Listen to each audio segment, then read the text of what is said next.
Hey everybody, welcome to this week's Q&As. It's Thursday morning, so hopefully everybody had enough time to get their questions in. So let's jump in and see what we got. First up, SL72 is looking to connect a PAL 3DO via S-Video simultaneously to an OLED via a TINK 4K and to a BVM D24 via a Core U transcoder. So there's a couple of things to discuss here. First, it sounds like they don't have the composite S-Video card for the D24. If they did have the S-Video card, they'd be able to go S-Video directly in and then S-Video out from that to the TINK via some S-Video to BNC cables or adapters, which, could get a little pricey depending on where you are and how easy it is to find those cables, but that would be a very easy way to accomplish that using pass-through. And if you're able to get receptacle S-Video to BNC adapters, you could just leave those plugged in, or at least on the input side, get one of those, and you could use that for any S-Video source. However, because they're using the Core U transcoder, that means that you're going to have to split the S-Video signal on the input side. You could technically go into the Core U and then out of the Core U, the Core U into the inputs of the BVM and then use those BNC outputs into the TINK 4K. And if that's for something like streaming or just casual use, that's totally fine. But the TINK 4K has some very specific stuff in there that helps S-Video signals. So converting them to component first would remove the ability to take advantage of that. Now, is it going to be a massive difference with the PAL 3DO? I have absolutely no idea, but that's certainly something to consider. However, their solution was to pick up a used S-Video distribution amp, which should be a perfect solution, assuming that it's in decent condition and it was a good product to begin with, which is usually something that you could get high quality, very expensive analog video equipment for pretty cheap these days. So chances are it probably was. However, here's where the questions start, and this is really a really good thing to check. This distribution amp that they got was used, and it has a variable line drive for long cable runs, which doesn't have a clear mark on where things are set. So that is a great thing to notice. That's some excellent nerding. So that means you've looked at that and you realize that dial turns the voltage up. So in a perfect world, you'd get a scope, even one of those little cheap scopes that I talk about, which aren't perfect, but they're so cheap, and especially for stuff like this, you'd be safe. And you would want to just test it on the end of the cable. So if you had a 100-foot cable versus a 1-foot cable, you could dial that in specifically. So the question is, should they expect 0.7 volts or 1 volt peak to peak on Chroma and Luma with 100% IRE test screen, or some other value? So you'd want to double check exactly what those are, and I'm pretty sure they're the same for PAL. However, I think as long as you don't go over 1 volt, it doesn't really matter. Now, it might definitely matter from a point of view of clarity and washing out the image and stuff like that, but from a safety point of view, I don't think it would really make a difference. So if you have a scope and you're able to do that, then I definitely would check that out. But if you want more info, SL72 also said they checked out the oscilloscopes basics video I did with Steve. He goes into that stuff. We talk about the different voltages for all video signals. So that was a great question and a great find. Also, a really thoughtful question. Thank you, SL72. The question is, my Amazon affiliate links direct to Amazon US. Do I know if it's then redirected to Amazon UK? Would I get credit for the link? I don't think so. I think I would have to go through the trouble of opening up an Amazon UK affiliate account. But I got to be honest, the fact that you would even think about something like that, it just means so much to me. No BS. I'm not trying to be cheesy. I'm just saying, like, that's such a really thoughtful thing to ask and think about. So thank you so much.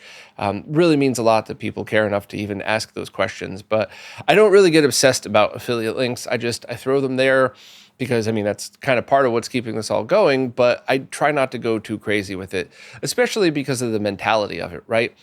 If I get affiliate link obsessed, then I might subconsciously start to push stuff that has affiliate links over stuff that doesn't, and that just goes against everything RetroRGB is built around. So I don't think I get any credit, but once again, just what a really nice thing to ask. Thank you very much.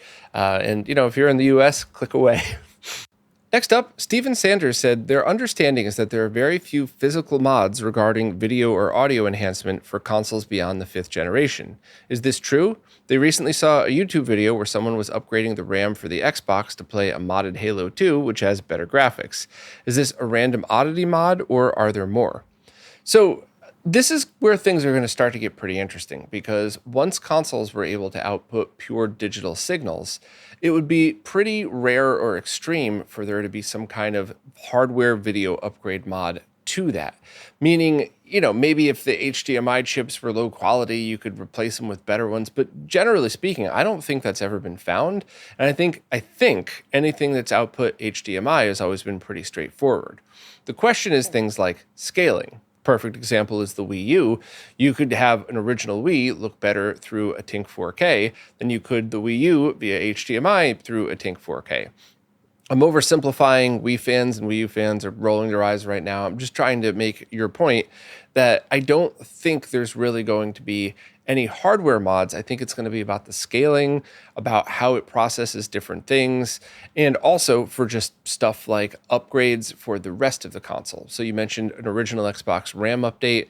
Yep, that could take advantage of homebrew and some other certain things. And I think mod chips and things like with the Nintendo Switch, there are certain video out mods so that you could get the 720p output from the screen that's built in. I think there's tons of stuff that could still be done to these consoles, including just basic maintenance and stuff like that. I'm sure fan upgrades and heatsink upgrades are something that's going to happen at some point, or at least I hope. I just don't think we're going to see a lot of audio and video hardware mods that are focused on that stuff. So, I can't really think off the top of my head right now other examples, but I'm sure there are. And you know what? If you could think of any, please let me know in the comments, because I'm probably going to read half of them and go, oh, wow, I never knew about that. And I'll probably read the other half and go, why the heck didn't I think about that? I've been knowing about that since the day it was released. So, yeah, let me know. But, yeah, I think, as a general going forward, you're probably not going to see too many audio and video mods for HDMI consoles unless there's a problem that needs to be fixed. But stuff like scaling and maybe, this is really just kind of shooting out there, but maybe something like you could tap into the signal and have it rendered different, but stuff like that's usually done better with emulation. So I don't think in the short term future we're going to see that, but let me know what you all think and if there's any other cool mods to modern consoles that are worth talking about. Next up, Tim the Gamer 23 said they're looking into doing a triple bypass mod on their Sega Genesis consoles, multiple motherboard revisions, and the RetroRGB info pages say if you lift the RGB pins during the installation, you'll need to replace the pull-up resistors. The questions are, don't all RGB pins have to be lifted anyways or just in certain cases? So yes, but you could leave them down in certain revisions if you want to keep composite video. I would check both the Console Mods Wiki as well as Zaxor's pages, because he has some pretty awesome triple bypass modifications or an evolution of that project, if you will. And I think he's got some good documentation on all of this stuff. So I would probably lift them in almost all cases, unless it's a scenario in which you could keep composite video while not sacrificing a lot of RGB quality. And second, is there a version of the 3BP board that also has the pull-up resistors accounted for? I think Zaxor's. So let me just leave a link over there, and if you haven't bought one yet, that might be the one to pick up just for those reasons. But see what other stuff he's got for sale, because I know he has different versions and different things that he's integrated into it. So it's just, it's really, really cool to see this project that was originally open source, made in the spirit of open source, continued to be evolved upon as heavily as it did. Started out by Renee, then really redone by Tianfeng, and now, of course, Zaxor has really taken the ball and rolling with it. So this is like what open source stuff is all about. So I'll try to leave a link to the right place, or at the very least, social media, and hopefully that's the board and the documentation you're looking for. Next up, Jason D has a RetroTink 4K and an LG C3 OLED, and the HDR profiles seem very dim. According to some users in the RetroTink Discord, the new LG panels have a built-in brightness limiting setting that can't be changed, and they think this is the culprit. HDR does seem to work fine with PS3 and movies, so they were curious if I had any more info or if I know anybody who has both of those that have run into this. So, not off the top of my head, but the first thing that comes into mind is the exact thing you mentioned, is the brightness limiting setting. Vincent Teo, HD TV Test, if you're not subscribed, you really need to be, if you're into new TVs. He's just the best at this stuff. I've heard him mention it quite a few times, and I think it may be more evident in UK versions because of the power drain settings and also in larger versions. So now I'm just guessing here. So every word I'm saying could be total crap, but it could be that if you have a 77 or an 85 inch that draws more power, which means to get it that much brighter would draw a lot more. So the limiting might be on that versus if you have the 42 inch or the 50 inch, then it might not be as much of an issue because it's not a power draw maxed. Because I think that was what's going on in the UK is the TVs were drawing so much power, they said we need them to be more efficient.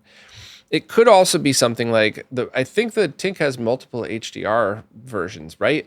So you could check which one, because it could be that one of them is telling the panel, go as bright as possible, while something like your PS5 is saying only the bright parts of the screen need to be as bright as possible, which is, once again, just a guess and an oversimplification of how this stuff works. But I think if anybody else out there has that combo, could you let us know what you're running into?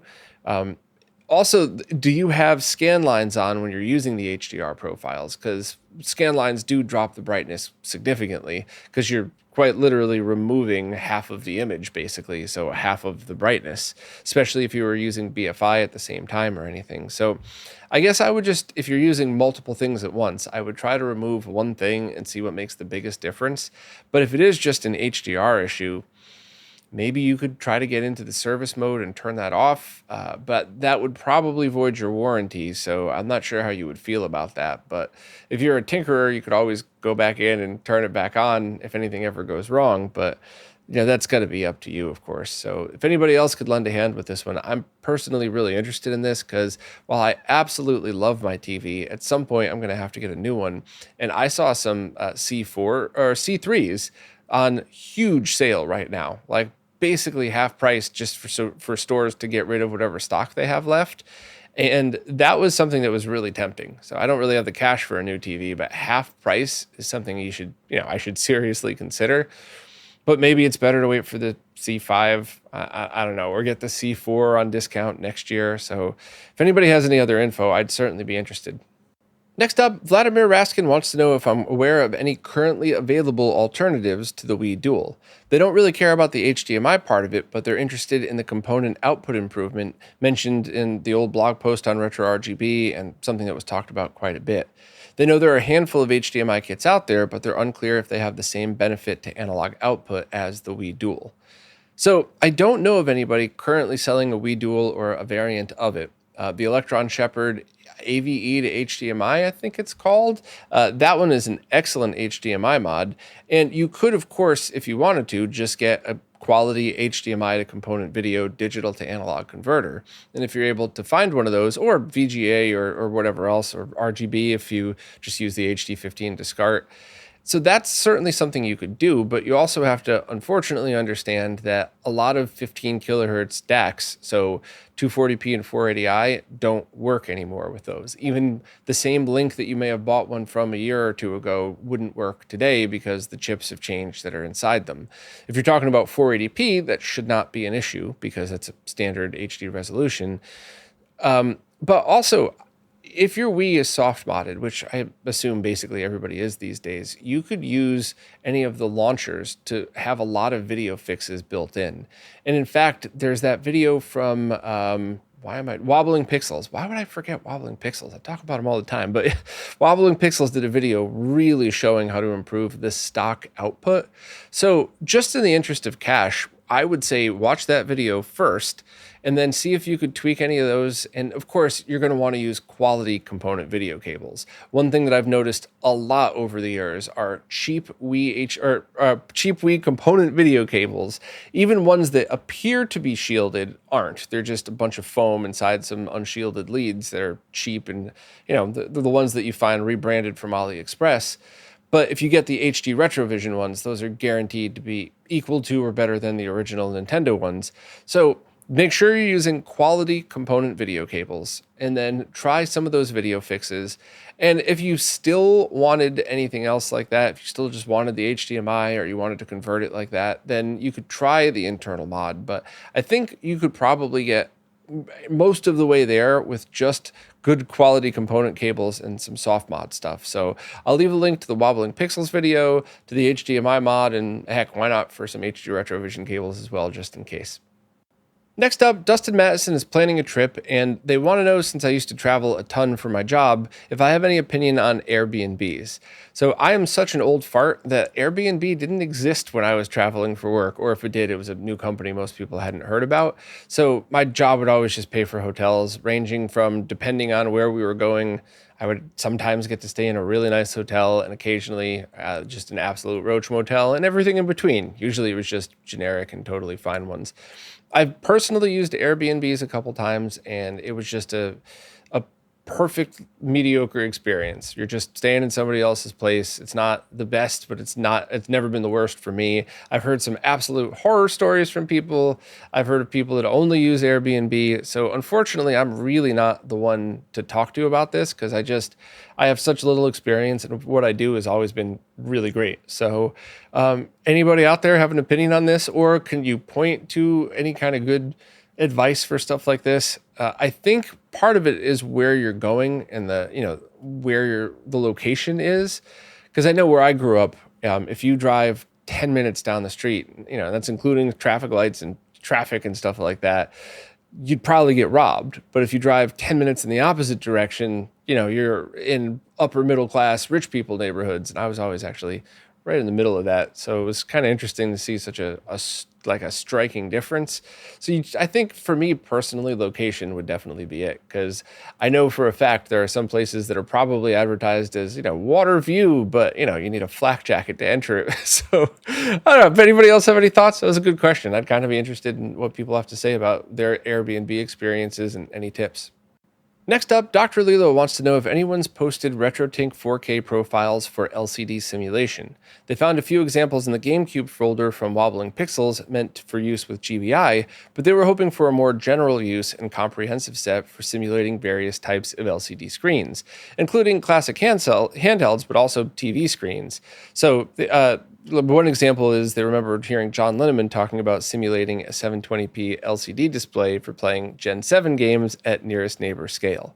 So funny you mentioned that. Mike has just posted a picture on social media of how next generation Macs can add an alpha channel to selectively blend or add an overlay to things, which would be a big benefit for making more accurate handheld LCD simulation. I will absolutely leave a link to all of this stuff, and I think it might be in public beta yet. If not, I usually wait till public releases are available for this stuff, just so people could have a more solid way to use it. But I would probably start there and kind of see where that goes, because while that might not be everything that you were asking for, it's probably going to be a lot of it. And who knows, you might even be able to do some tweaking to that and be able to create exactly what it is that you're looking for. So yeah, the TINK 4K is getting more impressive all the time, even though it launched ridiculously impressive. So I can't wait to see what Mike comes up with next. Just a clarification from Adam Ant. They didn't get the RAM for the Sega CD from Console 5, and it's a pretty niche issue, so they don't blame them for not carrying it. However, the point they were trying to make is Console 5's tech wiki is fantastic and is the reason why they were able to find the alternative RAM chips to begin with. So can't say enough good things about Console 5 and their documentation. Thanks for the clarification. I completely agree. Luke's awesome, and hopefully I could have him on for a chat again soon. So thanks for following up. Next up, Rent Optional wants to know what was the technical reason that Sega released the Dreamcast with VGA out instead of component video out. Was it a cost-saving measure? They didn't know anyone who had a VGA-compatible TV in 1999, and a year later, the PS2 could do YPbPr. So I have an answer to this that is 100% a guess. This could be all Bob Fantasyland in my head, but my guess is that in 1999, almost every kid had a computer. Any kid who could afford and would be interested in a Dreamcast probably had a computer or had access to one. All of those computers of that era, all the way back to the early 90s at least, would use a VGA monitor. So my guess is that Sega said, hey, you want this Dreamcast to look even better? You could just plug in this VGA cable. And oh, by the way, you don't have a TV in your room because you're a kid. What if you have a computer in your room? That was certainly something that was happening in the 90s. Not even expensive computers. I mean, they weren't cheap back then, but you could certainly get them for reasonable prices with a VGA monitor. So I think that might be it. Whereas the average person absolutely didn't have a TV with component video in 1999, at least in the US. And I also don't know anybody in 99 that had a 480p compatible home TV. Maybe there was some fancy projector setup at the time, but that just wasn't something that I saw really for at least a couple more years. And in fact, I think 2000, 2001, if I remember correctly, HD CRTs at the time were thousands, whereas a really good, even with component video, standard definition CRT were much more reasonably priced in the hundreds. I know I bought one when I got my first job, an SD CRT, because it was just way too expensive for me to get the HD version. So my total and 100% guess is just simply that VGA and 480p is something a ton of American kids had access to in 99 and 2000, whereas while component video was starting to be more widely adapted, it would only be 480i in most scenarios. So Sega might have just said, hey, we can get all this extra resolution, and kids probably have a VGA monitor at home. I know personally, I don't think I owned a Dreamcast. I think a bunch of my friends did. I'm pretty sure I didn't get one until years later, but I do distinctly remember showing up at a friend's house, and he was so proud of himself that he got the VGA cable. And he's like, check that out. And I walked over to his computer, and I was just like, wow, this is noticeably different than when I saw it at another friend's house with a nice fancy consumer CRT that probably was composite or S-video. So that's my guess. But if anybody out there has any more info, please let me know. I'm just wildly speculating, but it makes sense in my brain. Next up, Melody S said they have a lot of games on both Xbox One and on their PC via Steam. The graphics are about equal, and it's the same display, same everything. Now they're wondering which might have the least amount of input lag. They could play the PC version with a wired Xbox One controller. However, they could play the Xbox One only with a wireless controller. So those are absolutely excellent questions. And while I'm personally not an expert on that, I follow Nigel Woodall on social media, who posts tons of lag test results on all platforms, including PC, Xbox, PlayStation, everything. And he's discovered a lot of pretty crazy differences over the years. So I may not be remembering this correctly, but I think it could be game specific and not just platform specific.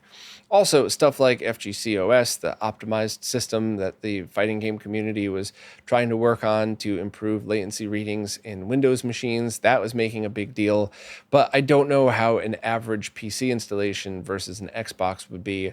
I do know that there's potential with optimizations to make it faster, but you also have to go in and enable stuff in the BIOS. You have to make sure your USB ports can pull at faster rates, stuff like that.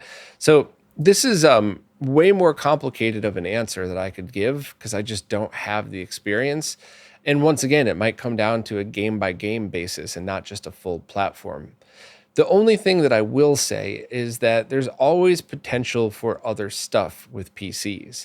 There's always potential for a ton of things loading up when you boot, or memory stuff like you close your Chrome browser with your 1,000 tabs open, but it doesn't quite free up all of the space as if it's a fresh reboot. And if you have it set to load on boot, maybe you don't get that back. And so that might have been a stupid example, but there's just tons of other factors always going on in the PC world, whereas things are usually more straightforward with consoles. Not as much with the modern generation with stuff going on in the background, but it's still, I think, less to deal with. So I would check out Nigel's social media posts. I've tried to get him on. Hopefully our schedules could align one day, because I'd really love to just pick his brain about all of these things and even some of the enhancements that people were working on. But yeah, excellent question. And I really wish we could get solid answers on that.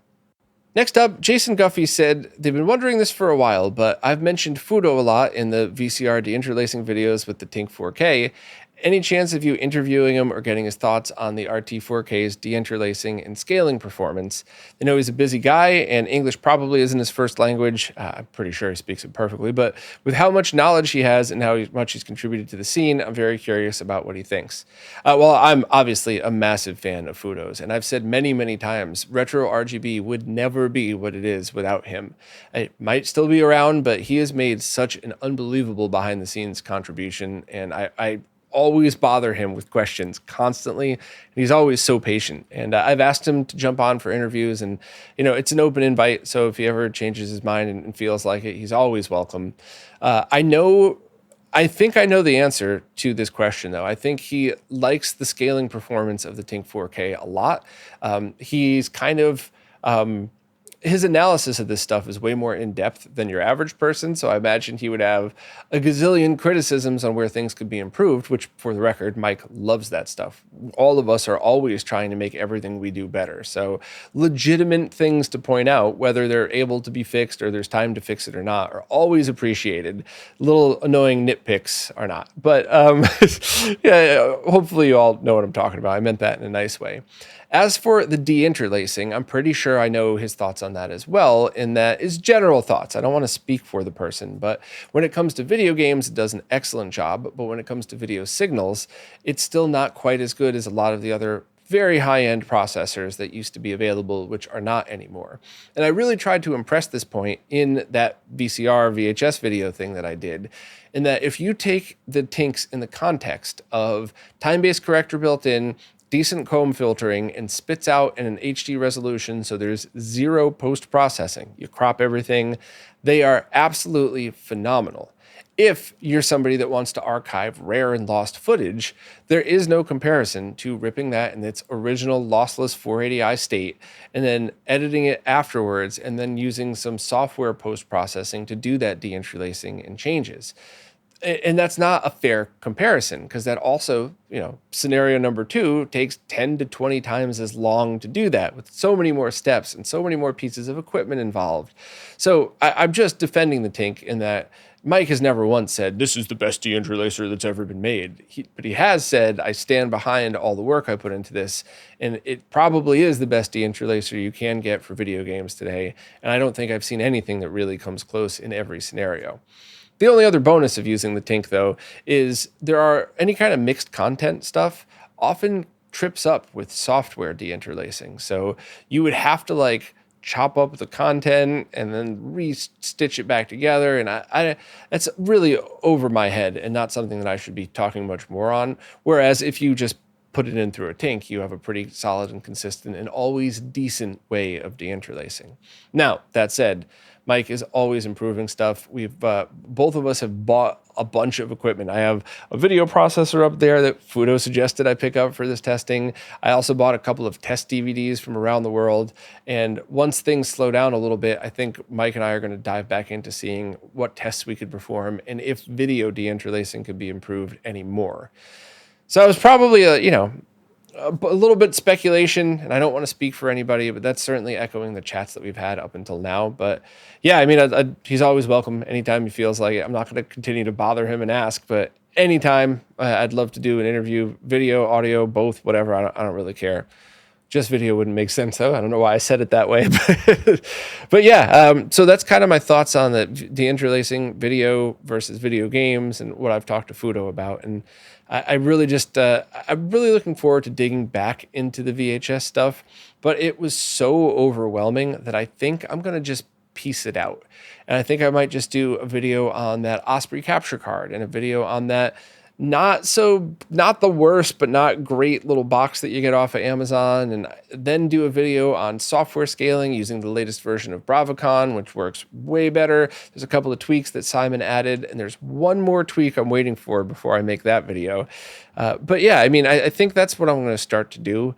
And that way, after a lot of this or most of this is out, then maybe I could just go back and do one overarching video where I either do a summary like a 10-minute summary and link to all the others and make a playlist, or I take all the info I learned, fix any mistakes that I've made, like the dog compare mistake I got wrong in the TINK video. It wasn't a huge thing. It was on the software side of things, but not the TINK side of things. But it's still stuff like that. You know, maybe I go back and I just copy and paste all of the footage into one giant 2-hour video and then fix any tweaks that I have and kind of go from there. But I don't know. Does anybody have any thoughts on that? Would piecing it out one video at a time be harder or easier to follow? For algorithm reasons, it's way better, but if I chased algorithms, I'd be doing like fancy, thumbnails with me screaming into the camera. It's not me. I do what I feel is the right thing to do, not what the algorithm wants me to do. So from your point of view,